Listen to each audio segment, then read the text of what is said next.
We are recording this.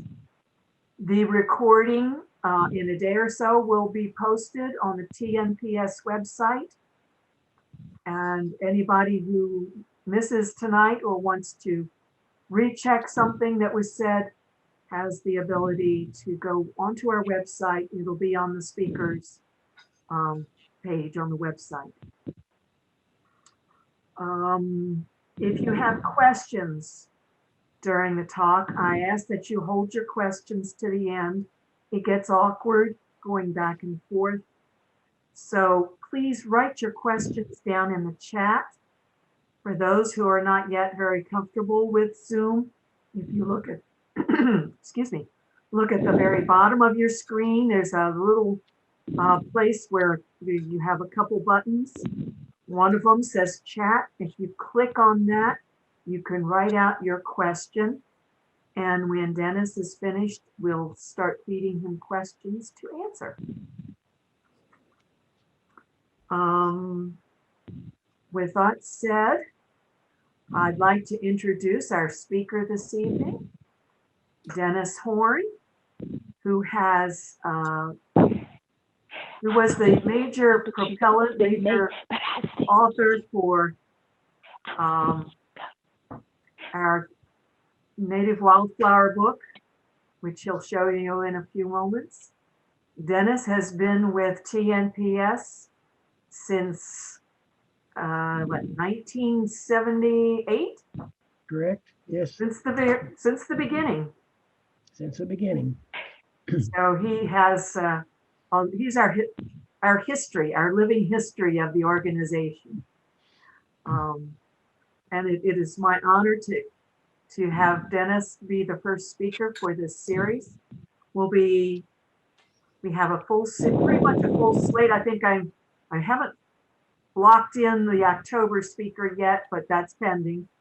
And we're all the way through till January with a monthly speaker, with the exception of December, which I figured too many people are doing too much during December as it is. We get overloaded. So that said, Dennis, I'll turn this over to you and let you give your talk. Okay, thank you very much, Erin.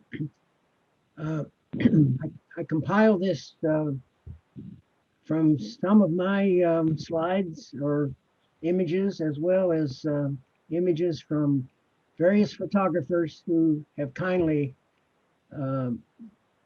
provided photographs for our wildflower book. Whoop. There it goes. There we go. Wildflowers of Tennessee, Ohio Valley, and the Southern Appalachians. It's in its fourth printing now, and it has sold really quite well throughout the eastern United States. We also sell this Woody Plants book of Tennessee and Kentucky. Dr. Wofford provided some excellent photographs for this book of twigs, buds, and fruits, and those are all in the winter setting. So it's a winter book for identification of woody plants. We also have this field guide to the vascular plants of Tennessee. This is a technical manual made up of keys to all of the 2,850 species in Tennessee. This is a $50 book that we're now selling for $30 until our inventory is depleted. These books we do not sell online. We sell them when in person at field trips, or when we do presentations, or at lawn and garden shows. So here's a picture of spring. The red buds and the dogwoods are in bloom. The trees are not fully leafed out yet, but they are starting to show green. April is a month that has the same amount of daylight as August, but the danger of frost is not over yet in April. And so the trees are kind of reluctant to come out fully yet. This gives us about 6 weeks then from the middle of March to the first week of May for the little ephemerals to come up, flower, fruit, and go dormant as the floor of the forest goes dark, and they sort of stay quiet then until the following spring. I'm going to show some of the images of our spring flowers, sort of following the same order as the Wildflower book. From first some dicots, then some monocots, and showing first kind of phylogenetically from the more primitive plants, moving on through to the more advanced plants. Here is wild ginger. It is a deciduous plant. It is in the family with Dutchman's pipe, little brown jug, and some of the heart leaves. The flowers consist of a fused calyx.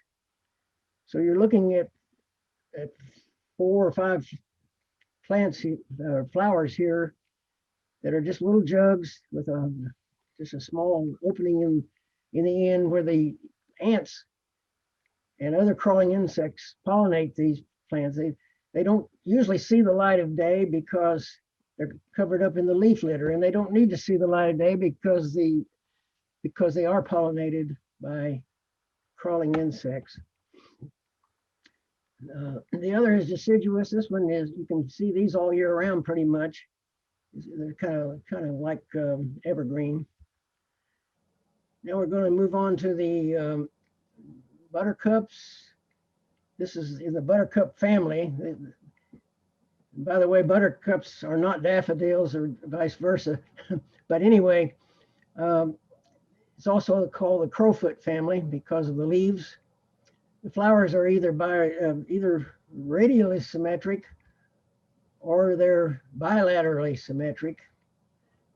Other members of this family include the hepaticas, the anemones, the rue anemones, and the wood anemones, doll's eyes. It's quite a large family. Blue cohosh in the barberry family is in the same family as twin leaf and umbrella leaf, and also mayapple. Mayapple is quite common in the spring in the woods, in large colonies, both in rich areas and in upland areas. Out of the fork of the 2 leaves is a solitary flower, about 1.5 inches in diameter. It's a large flower. On a warm day, it has kind of a lemony scent. And I think in the past, the underground parts have been used as a treatment for childhood leukemia. I doubt if it is any longer, but that was earlier, I understand. Squirrel corn, Dutchman's breeches, and wild bleeding heart are all in this bleeding heart subfamily. Squirrel corn is more common in the eastern Tennessee, whereas Dutchman's breeches is more common in middle Tennessee. Okay, fire pink, fire because it's red, and pink because it's a member of the pink family. And the pink family got its name supposedly not because of the color pink, but because the petals are pinked or notched. They say that the word pink was used in that way before it was ever used as a name for color. Also in this pink family is the chickweed. This is a 5-petaled flower that is so deeply notched it appears to have 10 petals. And another example then of the pink way that the flowers grow. Canada violet, the violets, we have over 25 species. They have kind of a pansy looking face, most of them. They come in white or yellow or lavender or blue. These three that I've showed here all have flowers and foliage on the same stem or stalk. They're the stemmed violets. Then we have a whole group of stemless violets where the flowers and the leaves are on separate stalks. And the ones that are the most troublesome to identify are the blue stemless violets. Cutleaf toothwort. We have 4 species of toothwort. This is typical of the way the flowers look. It's in the mustard family, four petaled. Most of them are all white with maybe a tinge of pink. The mustards are an important food family. Our turnips, cabbage, broccoli, all come from this family, as does canola oil, radishes, horseradish, and mustard that we put on our hot dogs all come from the mustard family. Shooting star is a member of the primrose family. I think the only other plant that is still in that family now that's in Tennessee is the featherfoil. It's an aquatic plant, lots of it in West Tennessee. The shooting star has a rosette of spatulate-shaped leaves. Then the flowers come up on a naked stalk. The 5 petals turn back, lay back, and the flowers look like they're coming down out of the sky. Stonecrop, it's a member of the sedum, it's in the sedum genus. It has succulent leaves. Often grows on dry places, on top of huge house-sized boulders. Often you see it growing together with purple Facilia, which we'll show later.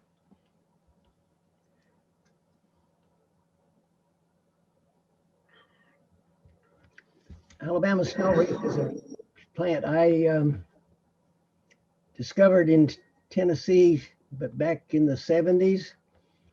It's a member of the rose family.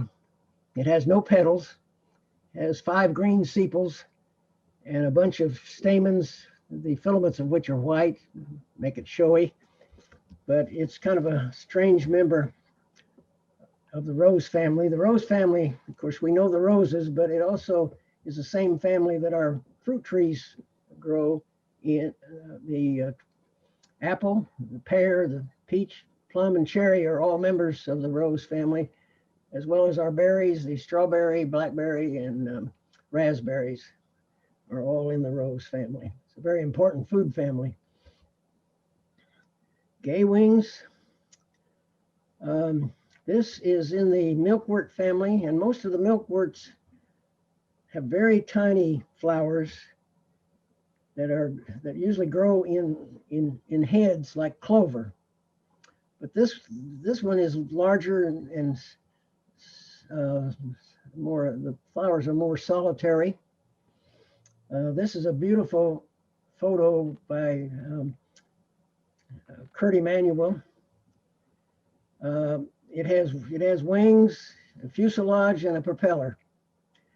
It is about an inch, only a half an inch from wingtip to wingtip. Harbinger of spring is named because it blooms early, and it starts flowering in February and on into March. It is a tiny, very tiny plant. The stamens are purple and the petals are white. So it's sometimes called pepper and salt. It's in the same family as a carrots or Queen Anne's lace.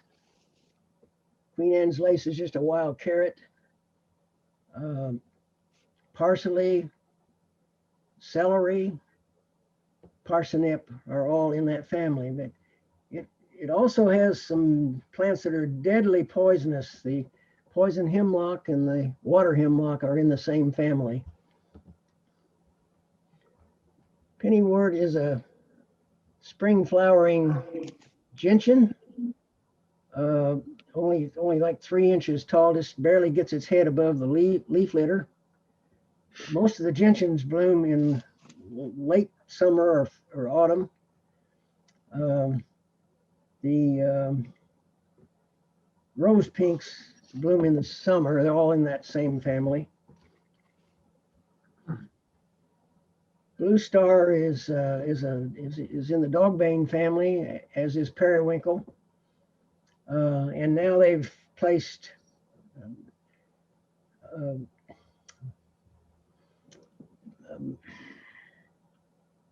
milkweeds and the milk vines in that same family. We have 13 species of milkweed in Tennessee. Butterfly weed is the only orange milkweed. It's also the only milkweed that doesn't have a milky sap. All the others are milky. The other colors generally are white or green or pink or magenta.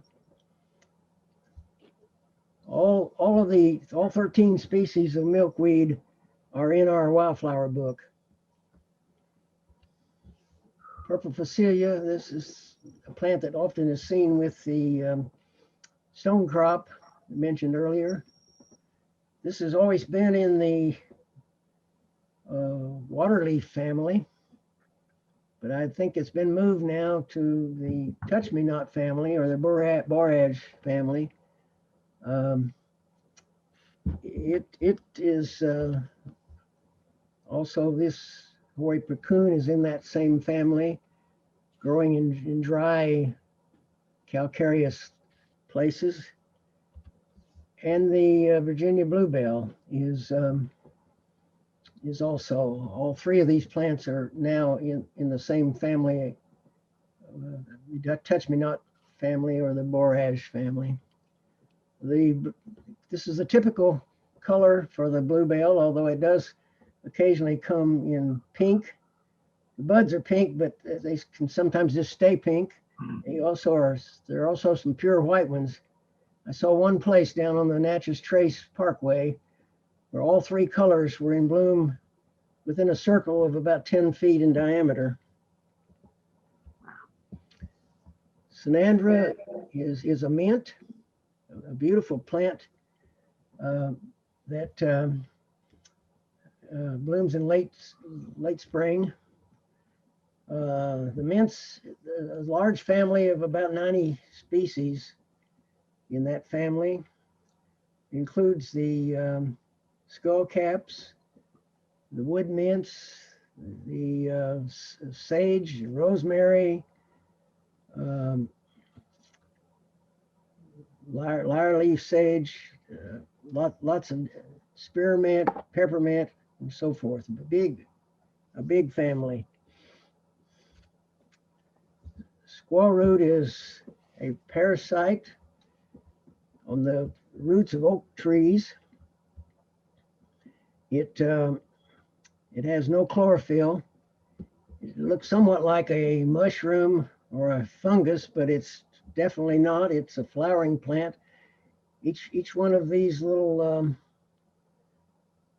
kind of cream colored knobs is each one an individual flower. Also called bear corn. They say the bears coming out of hibernation eat this as a way of getting their system started in the spring. Don't know if that's a true story or not. Another member of the broom rape family is the cancer root. It also is a parasite, has no chlorophyll. each stalk, it grows in clusters like this, but each stalk just has one flower, just one solitary flower, kind of a whitish lavender color. Creeping bluet is, most of you may have bluets in your yard. We have about 10 species altogether. This one you would probably not have in your yard. This is more of a mountain plant in the high mountains that is in seepy wet areas. It's in the madder family, actually the same family as in the tropics as the coffee. The coffee that we drink comes from this same family. So those were the dicots. I'm going to show some monocots now. Jack in the pulpit has the jack in the middle, has the spathe around it, surrounding it with a rain flap on top. It all the flowers are at the base of the jack, and when the plant is fairly young, just mature enough to flower, all the flowers are male flowers, and they just produce pollen. Then as the plant year to year starts getting more energy, it eventually changes over to a female plant. It actually goes through a sex change and then starts producing fruit. And these fruit then are kind of red orange that show up in the late summer. And this is in the arum family, same as this golden seal. Here is what would be the jack and the jack in the pulpit, but this doesn't have any spathe around it. It's just a naked stalk. But all the flowers are at the top. You can see the yellow color of the flowers and the pollen and so forth. This is a plant that grows in stagnant water. It's an aquatic. Virginia spiderwort is in the spiderwort family along with the dayflowers. Most of the members in this family put up a new flower each day, and the spiderworts have 3 petals that are pretty much equal size, whereas the dayflowers have 2 large petals and 1 small petal. It was actually named for a family that had supposedly had 3 brothers, 2 that were successful and 1 that was unsuccessful. Solomon's plume is one of the members of the lily, historically the lily family. The lily family has now been broken up into like 13 different families. This one has pleated leaves that are alternating up the stem, and then it has all the flowers at the end of the stem in a plume. Whereas Solomon's seal is a similar looking plant, but the flowers are dangling down from beneath the leaf axils as opposed to at the tip. Lily of the Valley is now in that same family with these 2. Trillium, we made sure that all of our Trillium in Tennessee were in our wildflower book. Turns out there's one been discovered since the book has been published. But so we have 18 species now. 17 are in our book. 10 of them are on our plants that where the flowers stand above the leaves and on a stalk. So you have the 3 petals, the 3 sepals up above the leaves, and then you have the 3 leaves down below. Then we have the other type, which we call the Cecil flowered Trilliums, where the petals and sepals sit right at the base of the leaves without a stalk. This is another beautiful photo from Kurt Emanuel.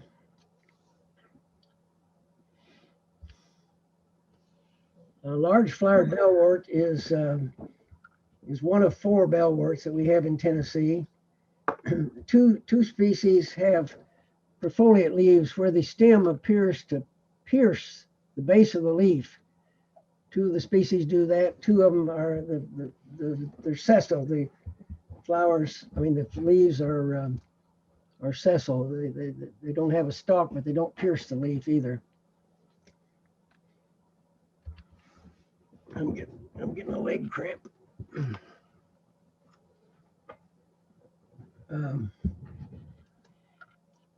Dwarf crested trillium, dwarf crested iris is quite common in Tennessee, in road banks and hillsides. It colonizes. It's iris is our state flower, but it's not our state wildflower. Our state wildflower is the passion flower. We have about 10 species of iris in the state that grow natural. The orchids, we have about 50 species of orchids in Tennessee. Everything from lady slippers to fringed orchids, tway blades, and coral roots. This one has a white lip, a white spur, and then it has the petals and sepals are magenta, kind of form a hood over the plant. Another, the rose begonia kind of grows in acidic, wet places. We'll be seeing that this spring at the AEDC if you go on that field trip at the end of May. This is a beautiful photo of Mary Martin Schaffner. She was one of our past presidents back in the 1990s, and got this nice image. Well, for plants, join a plant group like the Tennessee Native Plant Society, go on their field trips, get out with somebody that knows plants. You know, to catch fish, you have to put your line in the water. We have some excellent field guides and online resources. And now that everybody has a smartphone, I guess, except me, get out and shoot photos of these plants and you can find somebody that knows what they are. In general, wildflowers of the same family usually look similar. Besides our wildflower guide, the Newcomb Wildflower Guide and the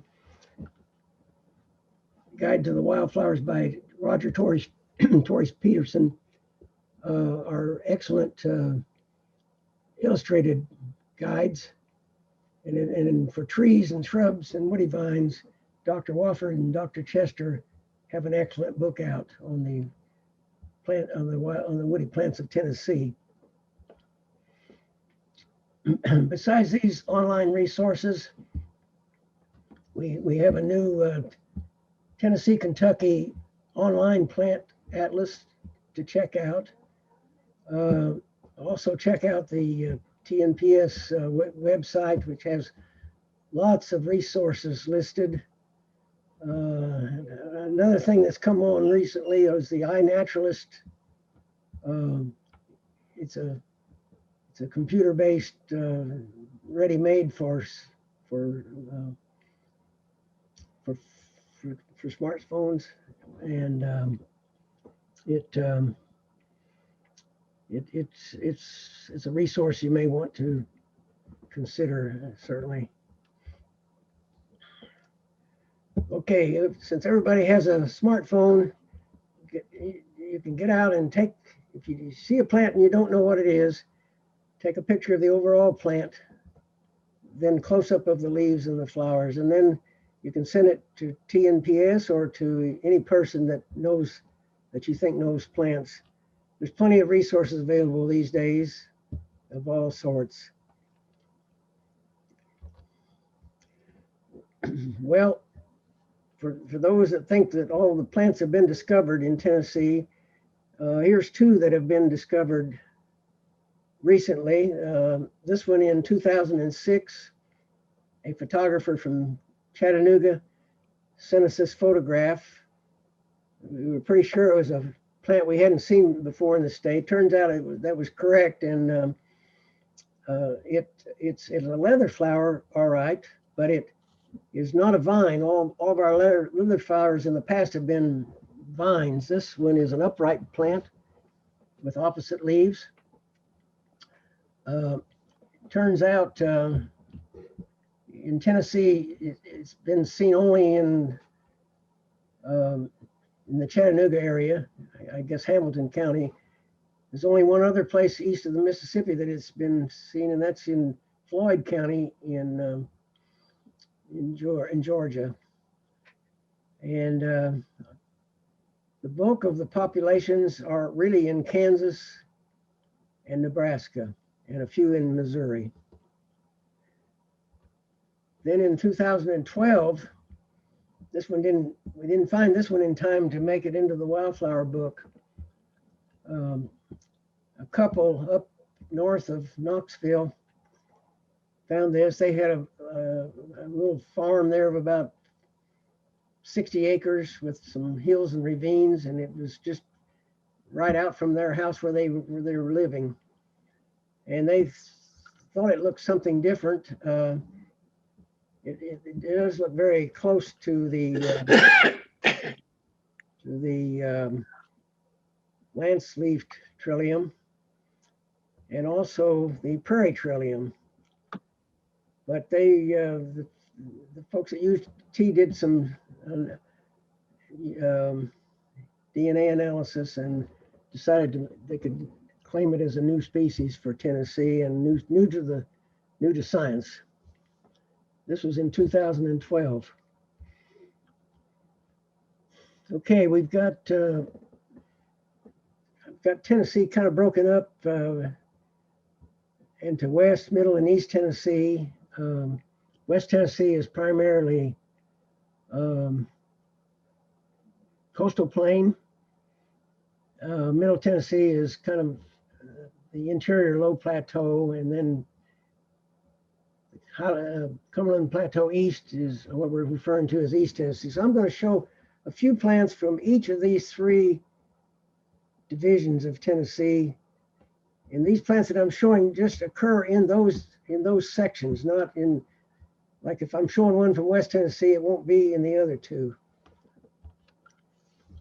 In West Tennessee, we have Reelfoot Lake that Ed Shell took a beautiful picture here at the sunset, looking through the bald cypress trees. And he was managed to get the moon and Venus both in the photograph. Just an excellent shot that he was allowed us to use for our Wildflower book.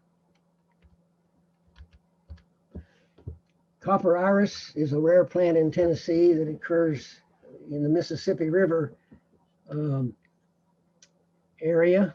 In fact, where I've seen it has really been between the Mississippi River and Reelfoot Lake, kind of in the floodplain along ditches and roadsides. Very beautiful and very unusual iris. In Middle Tennessee, we of course have the Highland Rim, the picture of Machine Falls there at Short Springs. And then in the Cedar Glades, here's the Tennessee Coneflower.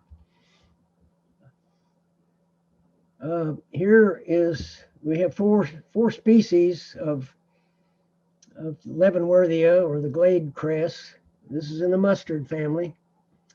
This plant is very common in the Cedar Glades, but it doesn't occur outside of Tennessee. It's totally a Tennessee plant.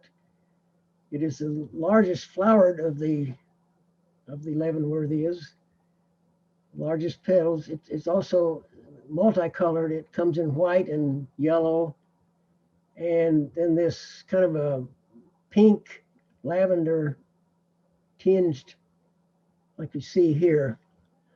It also has fragrance. I think it's the only one of the Glade Crests that actually has fragrance. This was a plant found by Milo Pine in Rutherford County near Murfreesboro probably about 40 years ago. It was a plant new to science. Lots of these astragalus in the United States, but this one has not been seen. Besides Rutherford County, I think maybe there's now a few populations in Davidson County, and that's it for the whole world. This Nashville breadroot is also a glade plant, sometimes called Indian breadroot. The leaves look like a lupin, and it is in the same family with the beans and the peas and so forth, but it's enough different that it's been put in a different genus from the lupins. And finally, blue-eyed Mary. If y'all attend our annual meeting where we're going to make a trip to Taylor Hollow, it may be a little too early for it to be in flower then, but there's a lot of it there in Taylor Hollow and in another county to the east, Clay County, and that's the only two places that it grows naturally in Tennessee. I mean, there are other locations for it in Sumner County, but just those two counties, Sumner and Clay. It's been naturalized down at the Nature Center in Chattanooga, but it was not native there. Two more photos of Ed Shell, Big South Fork in the Cumberland Plateau and at Roan Mountain. In my opinion, Roan Mountain is the most scenic place in the state of Tennessee. It is really spectacular if you haven't been there. And of course, when the rhododendrons are in bloom, it really adds even more. Marsh marigold is in the Buttercup family. You find this, it's a very rare plant in Tennessee. It's a more northern plant that just barely gets into Tennessee. And this is, you find it in Shady Valley primarily.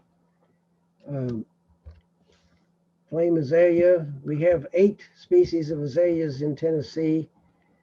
And an azalea is just simply a rhododendron that loses its leaves. If it's a deciduous rhododendron, then it's an azalea. And then we have 3 species that are rhododendrons that are evergreen. This is very common in the Smokies, as is this creeping phlox. This is one of about 10 species of phlox that are in Tennessee. I think this is the only one that actually has stolons, like it has runners like a strawberry. They run on top of the ground. Fringed Facilia is also common in the Smokies and in the high mountains. It carpets the floor of the forest just like snow.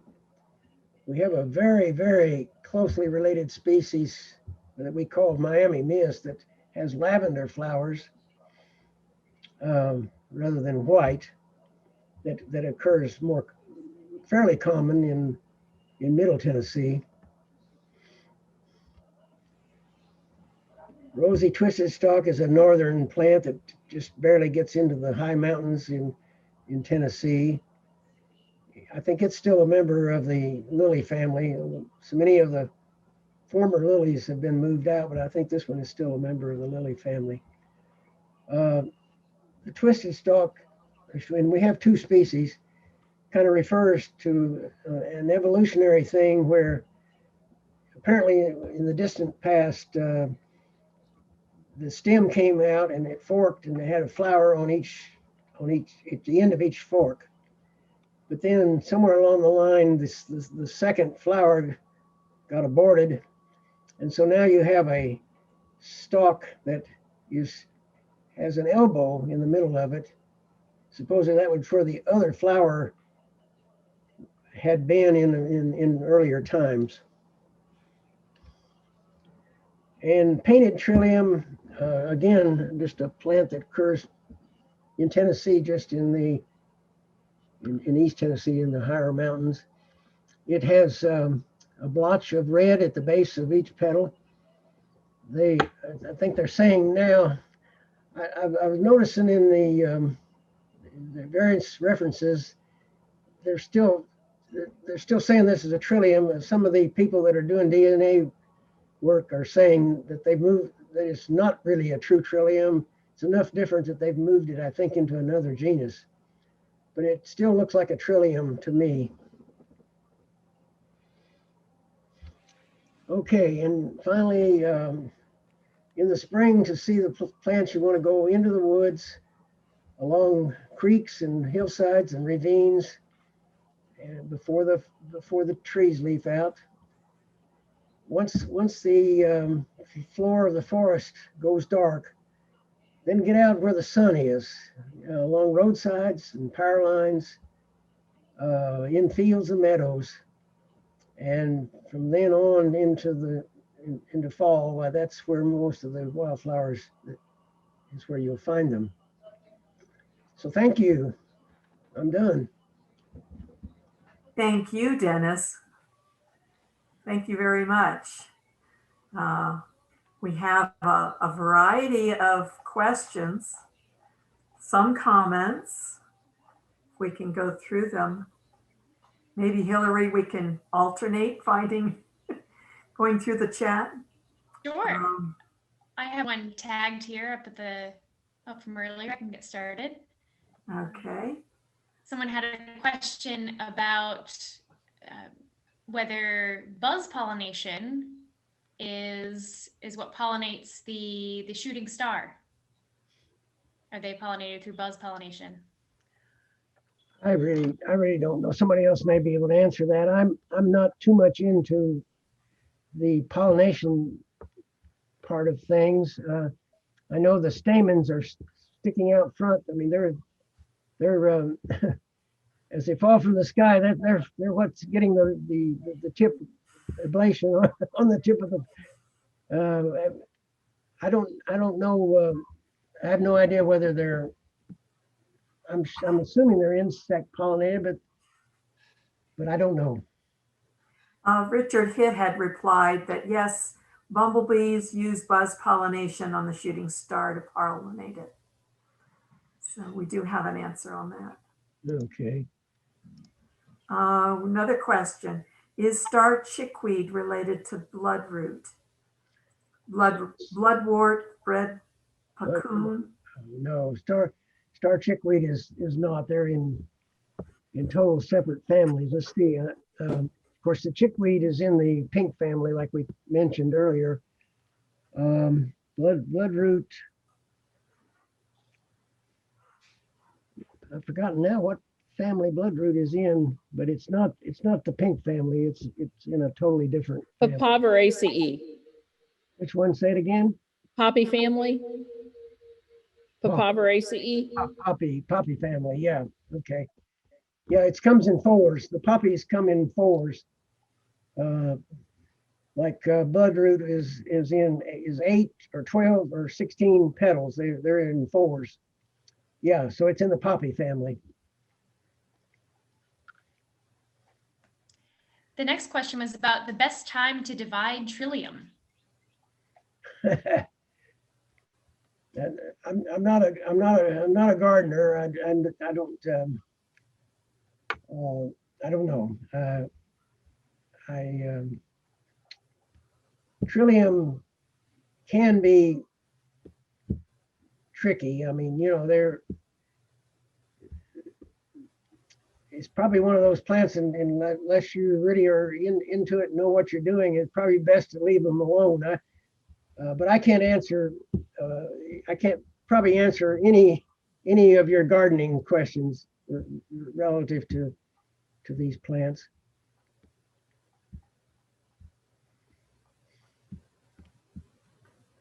When do the hydrangea bloom on Roan Mountain? The hydrangeas or the? I think they had corrected that to be the rhododendron. You should Okay. have that photo. Yes, the rhodies. Somebody else commented the rhododendrons bloom June-ish. They used to, 30, 40 years ago, it used to be the very last weekend in June and maybe even the first weekend in July. But now with the warming that's taken place over the last 30, 40 years, it's moved on up, I think, to the middle of June now. I mean, to be safe, I wouldn't wait any later than the middle of June to go see them.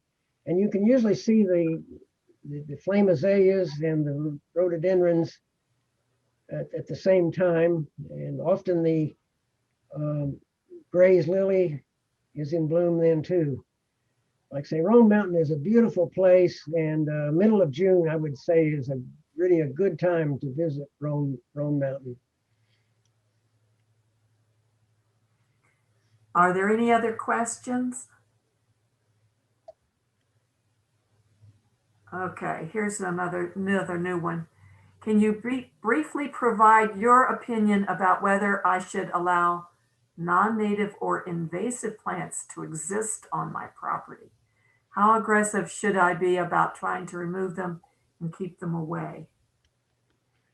Well, if they really are invasive, they probably, if you can, they probably need to remove them.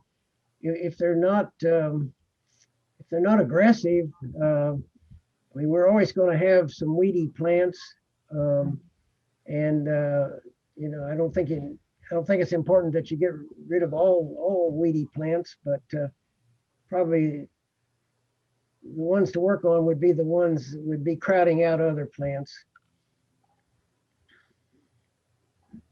Okay.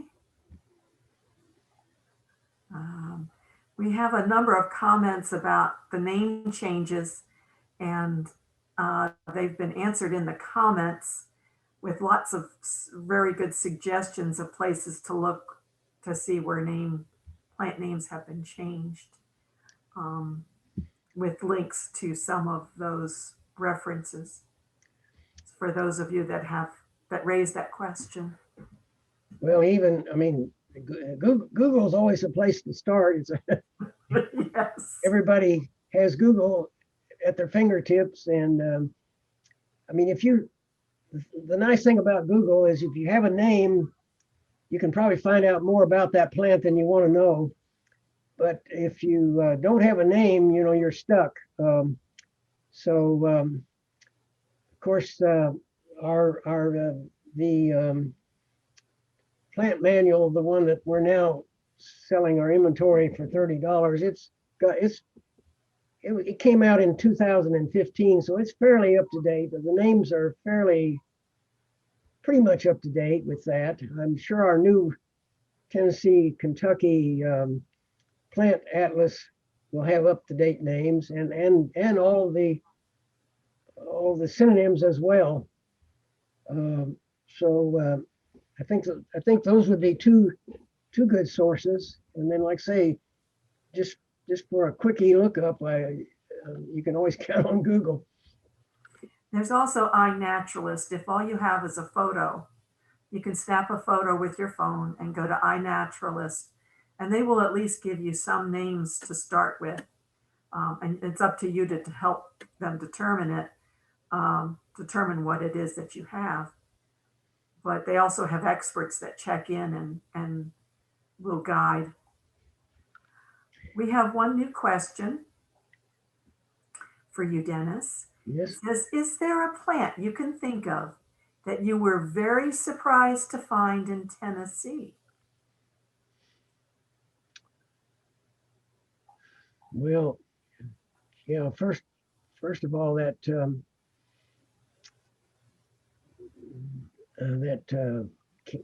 Alabama snow wreath was one that bothered me for like 7 years. I found it down on the Elk River canoeing, and of course I didn't have a camera with me because I didn't want to get the camera wet, and I was so new at botany that I didn't have the knowledge and presence to know that you can save a plant by pressing it. And I took it around to a lot of people to try to get them to tell me what it was. Nobody knew what it was. And like I say, I finally figured it out 6 or 7 years ago.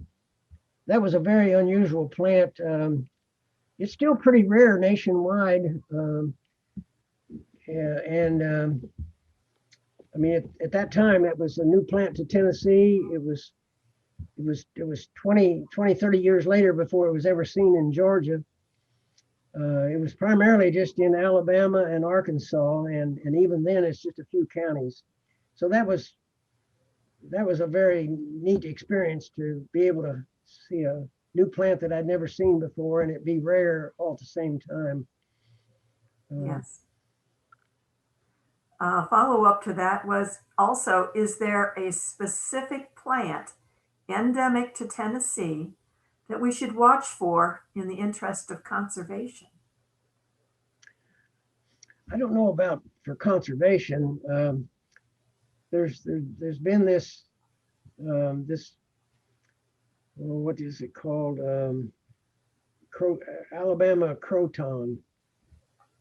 That was, somebody had collected it and labeled it as a plant near Tullahoma, and botanists have been looking for that plant for 50 years and never have found it.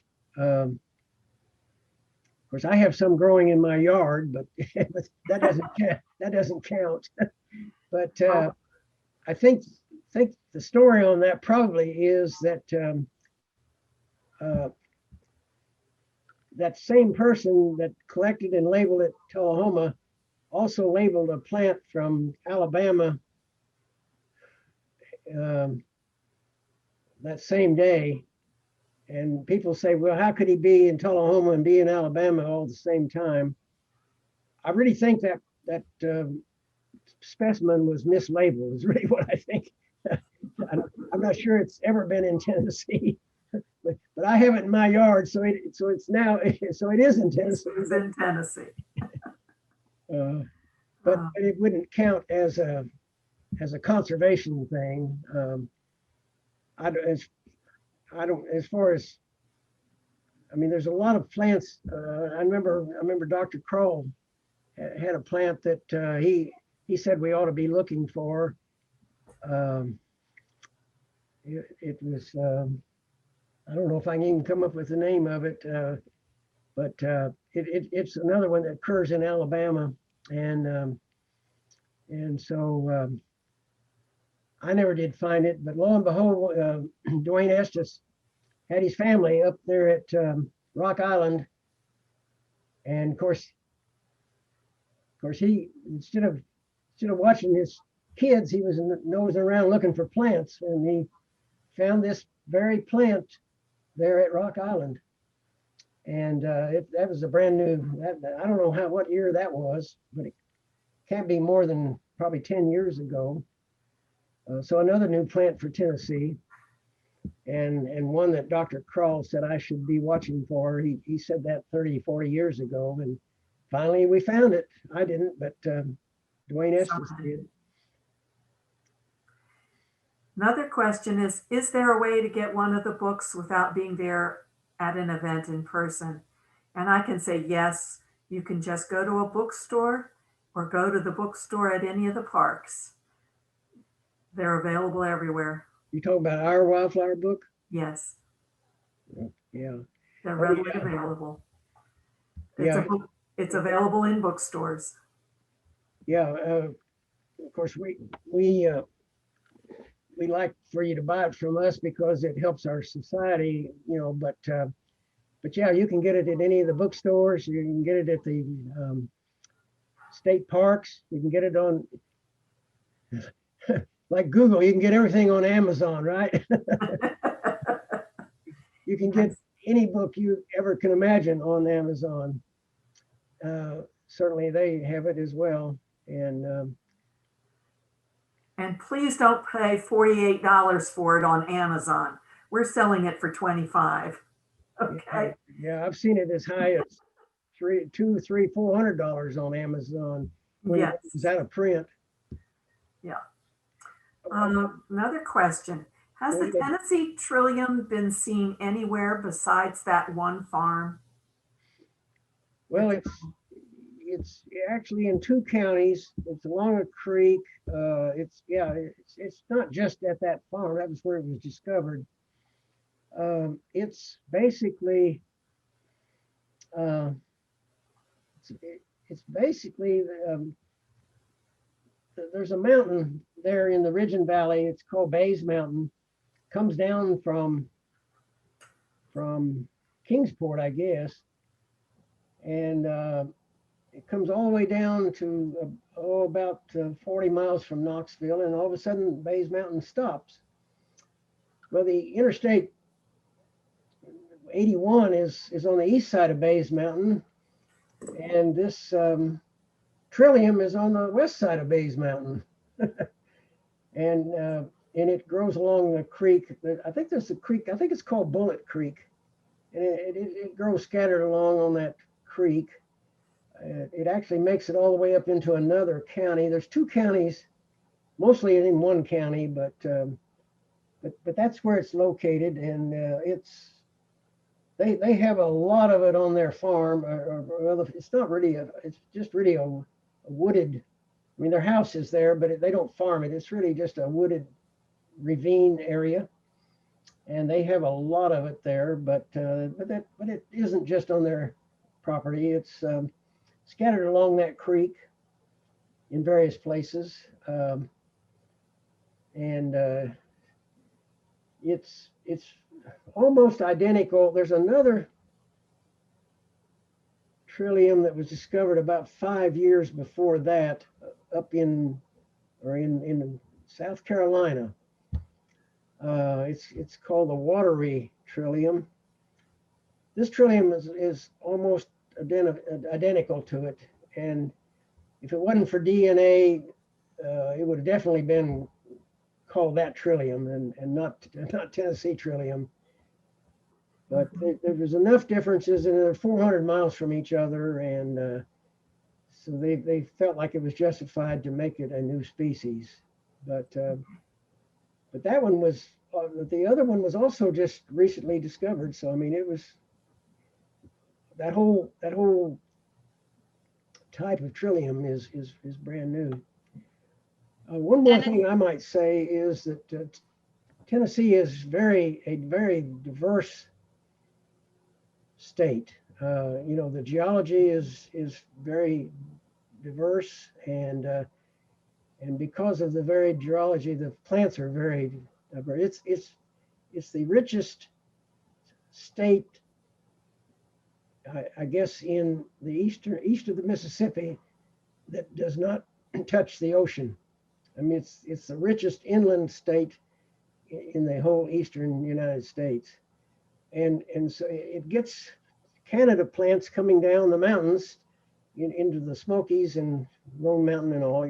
So it gets the northern elements there.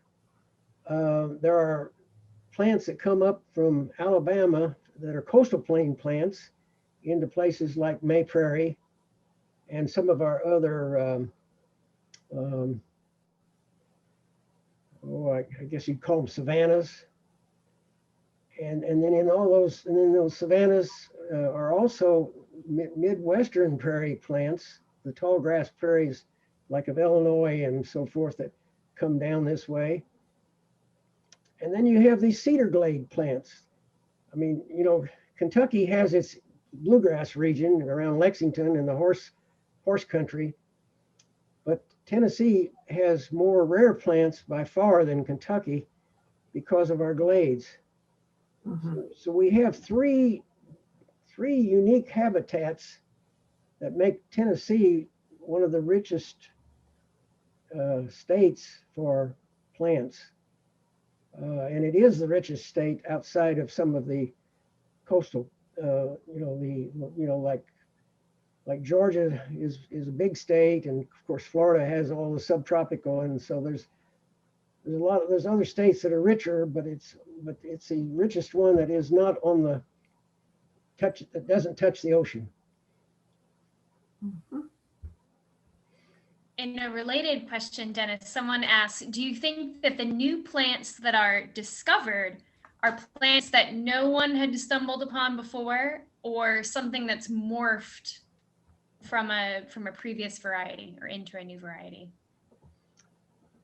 I didn't quite get the questions at the end there. There's two of them I didn't get. I didn't understand. Can you say that So again? the question is, do you think the new plants that are discovered are plants that no one had stumbled upon before, or something that's morphed into a new variety? Oh, I think they just hadn't discovered them before. Some in the case of these two plants, they just hadn't discovered them, I think, before. Certainly the Trillium is that way. Interestingly enough, the leather flower down around Chattanooga, once it was photographed and sent to us, and we said this is a new plant to Tennessee.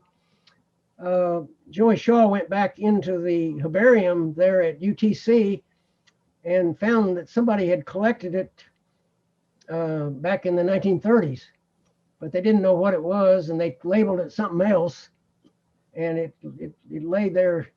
Same way in Georgia.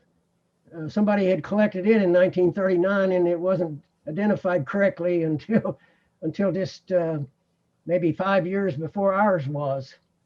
So no, they didn't evolve. I mean, it wasn't because of evolution. It was just because of either oversight or mis labeling. Identifying the plant. Yeah, that's what it was. Yeah, certainly. No fast evolution. Right. One more question. Is the Alabama snow wreath a shrub? It is. Yes, it's a shrub. It grows like blackberries or raspberries. It's a biennial type of shrub. Like blackberries, they send up these canes, and they don't flower or fruit the first year, and then they have the fruit the second year.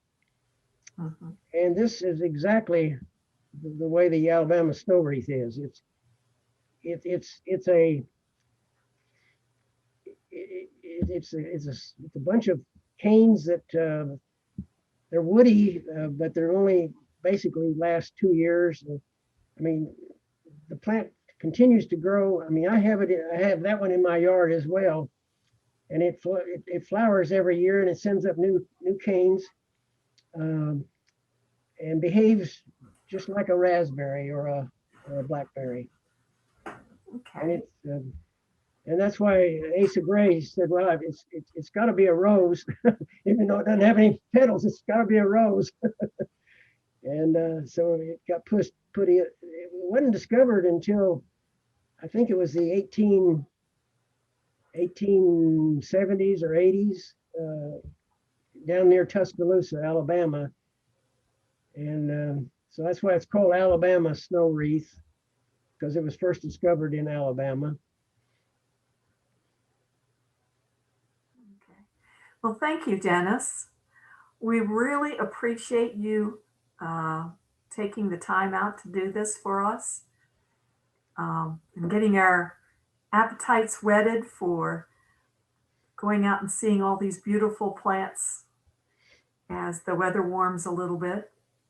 I want to thank all of our TNPS members who have been busy answering so many of the questions in chat. That has been a big help because people get the immediate feedback, and in ways that it's not easy for us to say verbally. When it's written down, some things make more sense when you see the link, and you can actually go back and use the link. Yeah, I guess it works a lot like Inaturalist, right? Yes, a number. Bettina's been answering questions. Brian Hendricks has been answering questions. Joanna's been answering questions. Richard answered some. Richard hit, and for all of you, thank you. And we hope to see you at our next meeting, which will be next month. We'll have Larry Pounds, another board member from TNPS. Dr. Larry Pounds will be speaking at our next one about the Cumberland Trail, the native plants along the Cumberland Trail. So Dennis, thank you. You're welcome. I'm glad to do it. We much appreciate it. And in effect, you're our guinea pig being the first one up, but thank you for trusting us and working with us. And thank you everyone for dropping by and visiting with us. We'll look forward to seeing you on another seminar in a month, or we'll be doing this every month. So hopefully we'll see you next month and every month thereafter. Good night. Good All night. right, thank you. It was great. Thanks. Good night. Good night.